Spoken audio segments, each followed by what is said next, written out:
Tukimulika Dar es Salaam, ripoti ya ulinzi na utafiti wa usalama wa mtoto mtandaoni inaonyesha asilimia kubwa ya watoto wameathirika na matumizi ya vifaa vya mawasiliano, huku mbinu mbalimbali zikitekelezwa na wadau mbalimbali wa masuala ya usalama wa mtoto bila kuathiri maadili yao. Ibrahim Miraj anapewa kibali na Rada kuja na taarifa hiyo.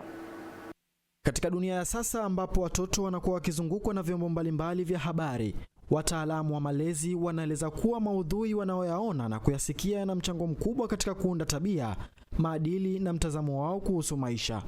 Ni katika muktadha huo ambapo wadau wa sekta ya habari wamekutana katika mafunzo ya uandaji na uwasilishwaji wa vipindi vya watoto kwenye redio na televisheni yaliyoandaliwa na Wizara ya Maendeleo ya Jamii, Jinsia, Wanawake na Makundi Maalum kwa kushirikiana na taasisi inayojihusisha na mafunzo na maendeleo ya ujuzi wa teknolojia ya habari na mawasiliano, yakilenga kuimarisha ubora wa maudhui yanayolengwa kwa watoto. Akizungumza wakati wa mkutano huo, mhadhiri mwandamizi kutoka idara ya saikolojia Chuo Kikuu cha Dar es Salaam, Hezron Onditi, anaeleza namna ambavyo watoto wameendelea kufungamana na vifaa vya mawasiliano. Kwanza, sheria zetu za elimu bado haziruhusu, lakini kwa sababu ya uraibu tu walionao watoto na hivi vifaa, bado watoto wanaficha hivi vifaa na kuingia navyo katika maeneo ya shule.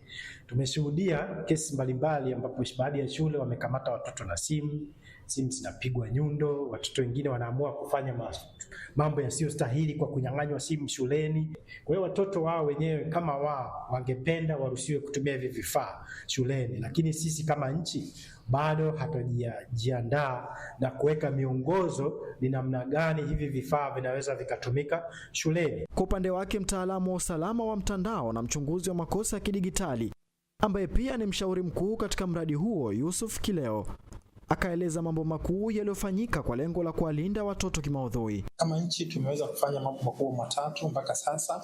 Tumeweza kushughulikia masuala ya elimu ya uelewa, ambapo tumeweza kutembea nchi nzima na mambo mengi kwenye upande wa elimu ya uelewa, ikiwa pamoja na hili tunalifanya leo hapa ni hapo kwenye masuala ya elimu ya uelewa. Na vile vile tumekuja na mkakati wa kitaifa wa kuwalinda watoto dhidi ya ukatili mtandaoni. Sasa hivi tunaelekea kwenye hatua nyingine ya kuhakikisha kwamba tuna hivyo viwili ambavyo tumefanya vizuri sana kwenye hatua zilizopita, tunaviongezea uwezo wa kuja na control measures kupitia teknolojia yenyewe.